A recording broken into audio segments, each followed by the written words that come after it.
Hi everyone, my name is Kathleen Drum and I am the Senior Editor at Executive Secretary magazine. I've been the editor for 4 years now, and prior to working at the magazine I was an executive assistant working first on the London 2012 Olympic Games and then Crossrail, which is a new infrastructure project for London.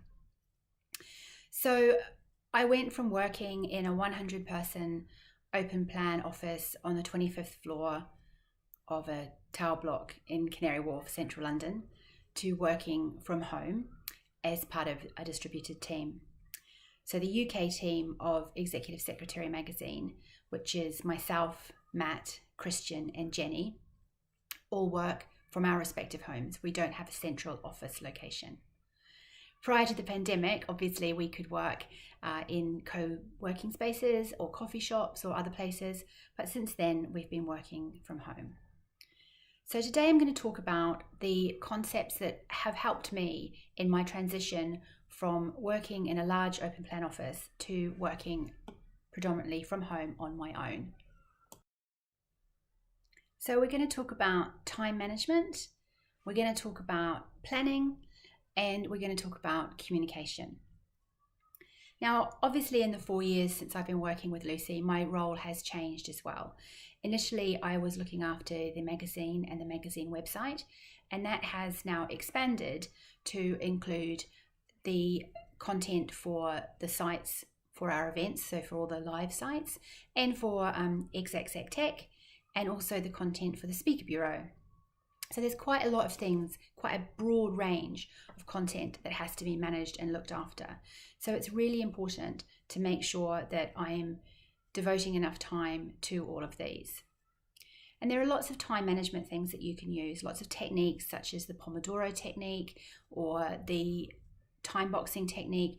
All of these things help you work more efficiently with the time that you've got in a day to do things. But I want to step back a bit and look at time management as a whole and talk about things in respect of time in a week, because we talk about 24/7, 24 hours a day, 7 days a week, but actually we live our lives in weeks, and that's what I'm going to talk about today. There is a resource page that goes alongside with this talk, so don't worry too much about taking notes or anything like that. It will be in the resource page. Most of the things that I'm going to talk about today I have got from books. Hopefully the good thing about being an editor is that you actually get to read a lot, which I love reading, so I hope that's been really good. But my main go-to book for all of this is a time management book called 168 Hours. You Have More Time Than You Think, by an author called Laura Vanderkam. And she's also written another time management fable, I guess you would call it, called Juliet's School of Possibilities. And there's a lovely quote in that which I refer to a lot because I think it really helps clarify what time management is about for me. And it goes like this: time is finite. Expectations are infinite. You are always choosing. Choose well. I'm going to say that again. Time is finite. Expectations are infinite. You are always choosing. Choose well. And that for me kind of sums up the whole concept here. And especially with the 168 hours as well. If you look at your time over a week, there is space to put in your work commitments, your personal commitments, your family commitments, and everything else. It's just a matter of arranging the tiles like a mosaic. And that's what we're going to talk about. So for me, the main takeaway in the book, apart from the 168 hours, is also talking about core competencies. So these are the things that you do that no one else can do. And I'm mainly talking about work here. So as an assistant, one of your core competencies might be calendar management. And there's a lot of talk around how artificial intelligence can take that over and it won't be a thing that we do anymore. Hooray if that's true, because I think it does take up a lot of time. However, we're kind of in an interim phase now where AI can help us with some things, but it doesn't understand context. So it doesn't understand that you can move meeting A to put in meeting B because meeting B is more important. So that's where a good executive assistant can come into things. So if calendar management is your core competency, then that is something you should be focusing on. Lucy likes to use the analogy of the stones, pebbles, and sand in a jar. And it's a very similar thing. If you have a jar and you put the stones in first, and then the pebbles, and then the sand, there's enough room for everything. But if you try and put the sand in first, and then the pebbles, and then the stones, they don't fit.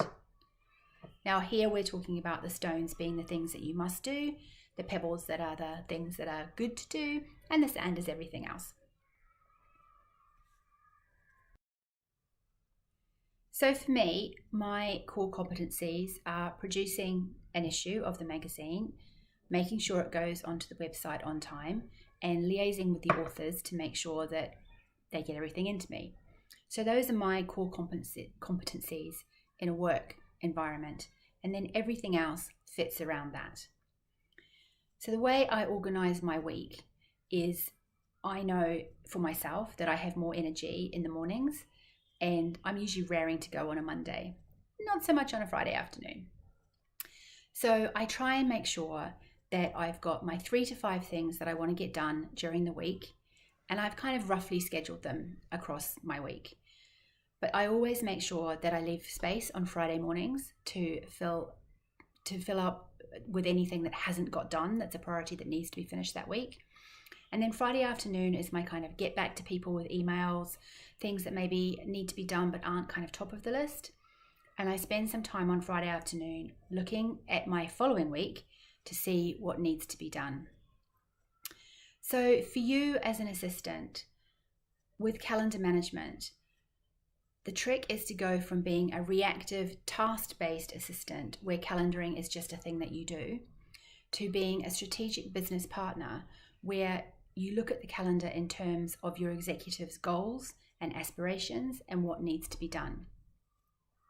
So a really good example of this is if, say, for example, your executive is a sales manager and he has been tasked with increasing the sales of his division by 20% across the year. So what does that mean for you as the assistant in terms of adding value to that goal on his calendar?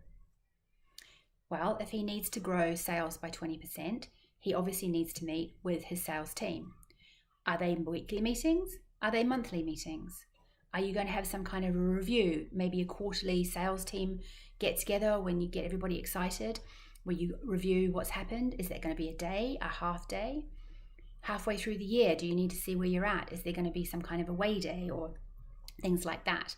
You know, maybe he's going to need some new reports from IT to make sure he's following the sales as they need to be done. Is he going to have to meet with the product people to make sure we've got enough product so the sales team can actually make the sales? So straight away you go from just putting some meetings in his calendar to actually thinking about the big picture and how those meetings serve him best. I'm saying him, but obviously this applies to women as well. So I'm just using him, but it could be them or her, whoever you are working for, basically. So again, you need to think about how you're adding value to your executive's day. Because as an assistant, you are employed by the business to make sure your executive is the best they can be. You may also need to talk to your executive about delegating some of the other meetings he's involved with in order to fit in these new meetings about sales managers and new reports. He may have to forgo some of the others. So is there a member of the team that he's trying to bring forward in terms of skill development? Perhaps that person could attend in his stead, or perhaps he could attend for 20 minutes of a meeting instead of a full hour, and then you could stay for the rest of the meeting as his delegate. So there are lots of ways and things that with you thinking a little bit differently, you can take a very reactive task and turn it into something that adds value to both you and your executive. The other thing I would also like to talk about is reframing I don't have time Because if you're doing or not doing something because you don't have time, basically what you're saying is it's not a priority. And that may be fine when it comes to work, but if it's things like perhaps you're studying for a professional qualification and you look at your calendar and you go, I don't have time to study, what you're saying is it's not a priority for me. But if it is a priority, then things need to change. What can you get rid of, delegate, defer, or just not do in order that you can have some time to study? So think about things like that as well. And in your personal life, that may mean throwing some money at something, or it may be teaching your children to clean up after themselves or cook, or perhaps enlisting the help of a grandparent or a husband to assist you in some way. Even if you can't do that, just knowing that there isn't enough time to do anything, to do everything, means that you can choose what it is that you actually need to do. The second concept I want to talk about is a project management type competency. So for me, I manage most of my time and think about things in terms of projects. And that is easy in some ways for me because I have an issue to do, I have a website to update, other websites to do things to. They're fairly simple, structured projects. But at its core, at its heart, a project is just a set of tasks that need to be done. It's distinguished in proper project management speak because it has a beginning and an end, and it's not part of business as usual. So you can take that kind of concept and look at it for things that you do. And then basically, when you're managing a project, there are three things that you do. You plan it, you do it, you review it. Repeat. Plan, do, review, repeat. And that's all it is. So for anything that you're about to undertake, I would strongly suggest spending quite a bit of time in the planning phase. For example, your executive has come to you and said he wants to arrange a Zoom call with all of the company to talk about half-year results, and he wants some games. The first question, ask clarifying questions. How long does he want to spend on the games? How interactive should they be? Do they want to be teams or singular? Can it be something as simple as go and grab me 3 things in your house that start with the letter R? Does he want to talk about what these games mean? That will very much determine how much time the games take and how much effort everyone needs to put in. So it's important to understand what the outcome is going to be. What I always like to think about it in terms of how does he want them to feel? You know, if it's a client event, does he want them to leave feeling inspired? Is it an introductory event where he wants them to feel comfortable and get to know the management team and that kind of thing? So knowing why you're doing something or what the outcome, what the purpose is going to be, enables you to plan it more efficiently, do it better, and review it at the end. Part of the things that you can do with regard to time management is to keep a time log. So every half an hour you write down what you're doing. And this can be really good because you can work out what takes a long time. You know, you may put in a half an hour to arrange a meeting. It might take an hour and a half. And then when you look at it, you realize that it takes you an hour and a half every week to sort this meeting out. So therefore you need to block that time on your calendar. It can also be quite helpful in your personal life too. I've discovered that during the pandemic, I spend a lot of time watching home improvement shows on the TV whilst playing solitaire on my phone. That was a bit of a revelation. And so now I try and just limit the time that I'm doing either of those things. I would also say, think about spending time in the planning phase of the project that you're doing.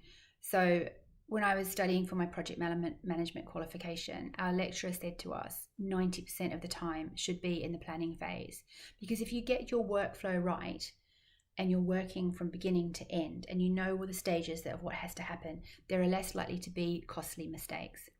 And most of the things that go wrong in the project are because people haven't thought through exactly what needs to be done. It's the same with me and the house programs that I watch. If you've ever seen Grand Designs or any of those shows, there's always an instant where they're totally out of money and they have to wait before they can move on and do the next stage. But if they planned it properly, they probably wouldn't be in that situation. The other thing I would say is when you start doing time logging, you'll realize that most things take a lot longer than you think they're going to. And then you can allocate time accordingly. So for me now, if I think it's going to take me 45 minutes to do something, I'll block out 90 just in case.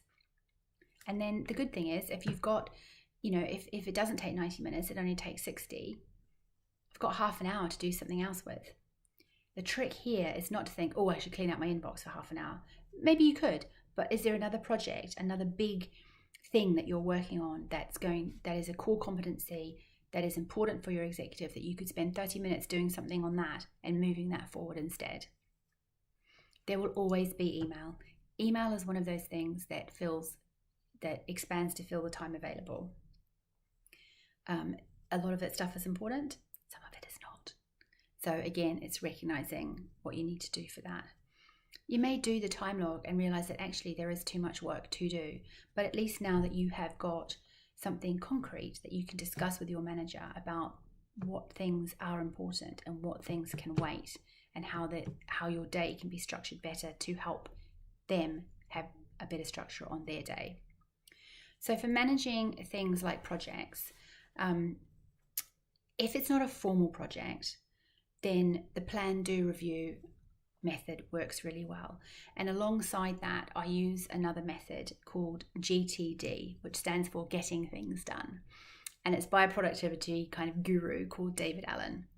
Now, with all of these things that I'm talking about, I don't use them religiously, mainly because if you really invest too much in a system, the system ends up managing you, and you end up spending all your time putting things in boxes rather than actually doing them. So for all of these things I'm mentioning, take the bits that work for you, make your own time management productivity plan and go for it, and tweak it. With all of these things, even with project management, it's plan, do, review. So what you're planning to use might not work for you in some situations, so you need to review it. The David Allen GTD method, it has 5 steps. And I'm just going to quickly read through them. Again, this is in the resource sheet. You don't need to worry about it.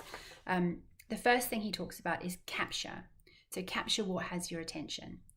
For me, I have a notebook where I write everything down to do with work. And I have a notebook where I write everything down to do with home. So it's really useful to have one kind of capture sheet and then organize them into where it needs to be. So for example, you're in the middle of a board meeting, you're taking minutes, and you suddenly think, oh, I need to buy dishwashing liquid this evening on the way home. I need to buy dishwashing liquid or you run out. So you can quickly write dishwashing liquid and move on. Then you go back later, take the dishwashing liquid thing that you've written down, capture it, you put it in the right place, i.e. the shopping list. But it's quite good to do a brain dump as well. So the first time you do it, this is really quite scary, because if you get out of your brain everything that's like rattling around in there that you haven't done yet, there is quite a lot of stuff that you're just kind of thinking about all the time. But your brain doesn't like things that aren't complete. Okay, so it will always come back around and remind you of the tasks that you haven't yet done, and it will keep doing that until you've done them. The trouble is, it reminds you at the worst possible time. However, if you have that thought, you've captured it and you've put it somewhere else, you can move on, because your brain is no longer distracted. It knows that you've dealt with it, you know that you've dealt with it, and you'll come back to doing it later. So that can be quite a useful thing to do. Clarify what has to happen with the thing that you've captured. Are you doing it? Are you delegating it? Are you deferring it? Is it actually something you don't need to do, so you can just delete it? Organize it. So this is when you work out shopping list, stuff for work. There are things that you can do. If you need to make some phone calls, you need to be somewhere quiet and you've got your phone with you. So you might have a list called phone calls. You'll have a shopping list, and but you need to have that somewhere that when you're in the shop, you've got access to the shopping list. So depending how you work, whether it's electronic or paper-based, For myself, I find notes for work better if I'm actually writing stuff down because I remember it better. For things like shopping lists, you can just go, Alexa, add it to my shopping list, or whatever it might be. You can have it captured electronically somewhere. And I use a method. I use a method of all three. I'm also not a massive fan of inbox zero. I think sometimes people are so focused on getting their inbox to zero that they're actually not focused on doing the work. But again, you do you, whatever works for you. As Michelle Bowditch says, you do you. So whatever works for you. I would also strongly suggest that as an assistant, it really is a really good idea to do a project management qualification. We have a number of trainers on the Speaker Bureau, and some of who are speaking at live this week over this event, who are really good at project management, and it's also part of the ASEA course as well if you're doing that.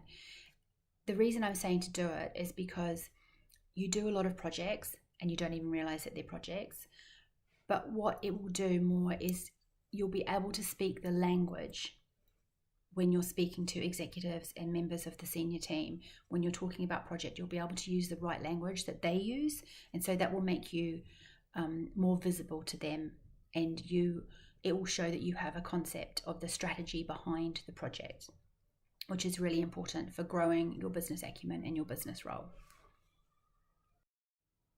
You also need to be aware that stopping or not finishing a project is also a valid outcome as part of your review process. So you may realize that when you're doing the project, that actually it isn't serving you well and it's not working. I would also say capture everything for your review process as you're going along. So for example, as we're working on the live event, I was making a list of the things that didn't get to me in time, perhaps I could have done earlier, things that I could have planned better to start with, so that next time we do it, it'll be smoother. And that's the whole point. You need to learn from your processes and keep going so that you can do it better. Especially with regards to calendar management, looking ahead to what's coming up is really important. So as you're planning your next week, perhaps you're doing your Friday review and you're planning what you're doing the next week, you realize that you've got a 15-person event where people are coming into the office, but it's also forecast to be snow that week. So you might need to think about, well, do we want 15 people traveling into an office to meet in person? And you might not necessarily know whether the snow day is going to be Thursday or Friday, and it might not happen, but you need to have a contingency. And again, that's as an assistant, you're thinking ahead, you're being a strategic business partner, you're thinking about the bigger picture. So, it's a good idea to go to your executive and say, snow, this event, do you want it to be in person? Does it have to be in person? Should I tell everyone we're keeping it on the same day, but because of snow, we'll make a decision that morning as to whether it becomes a conference call, a Zoom call, or should we move it to next week when there isn't any snow forecast and see what happens? And again, that shows your executive that you're thinking of them and the time and the bigger picture, and it's positioning you as a strategic business partner.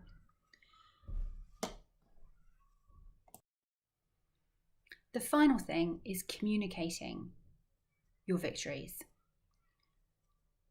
Showing your executive, either in writing or verbally, that the things that you are doing are making a difference. This is especially important during the pandemic. When we are all working remotely, it's much harder for people to see what you're doing. So it's really important that you do those kind of updates. I had one manager who didn't really want to meet with me, so I would send them a weekly update of the things that I'd worked on that had helped them during the week to keep them in view. And then I would also send them a list of the things that were coming up that they needed to be aware of as well. And that's how we communicated. That was their preferred style. If you can get a face-to-face, that's even better. But I would also suggest that you need to think about capturing these things for your monthly review, your performance reviews, for putting on your CV, for demonstrating a return on investment so that people know what has to happen. What you're looking for is to make yourself an invaluable assistant rather than an indispensable one. So the thing I would suggest when we're talking about calendar management, when you put that on your CV or your LinkedIn profile, do you just have a bullet point that says calendar management and that's it? Or do you have something that says effective complex diary management for the CEO and team, and give an example? Do you have something that says anticipating and managing conflicts and prioritizing meetings where necessary, giving an example? Do you have something that might say the ability to understand and schedule meetings around deadlines, and giving an example? Now I haven't made these up, by the way. These are all part of an article that Sarah Howson wrote for us for Executive Secretary magazine, and I have included a link to that article in the resources page. But can you see the difference? Calendar management, what does that mean? It's a very reactive task. However, saying things like that, effective diary management, anticipating and managing conflicts, and giving examples such as the sales manager example I used earlier, really shows that you are a strategic business partner, that you have your executive's best interests at heart, that you understand the business and you are looking for ways that your executive can be more efficient and hitting their goals, and you can too. Because as the L'Oreal advert says, we are worth it.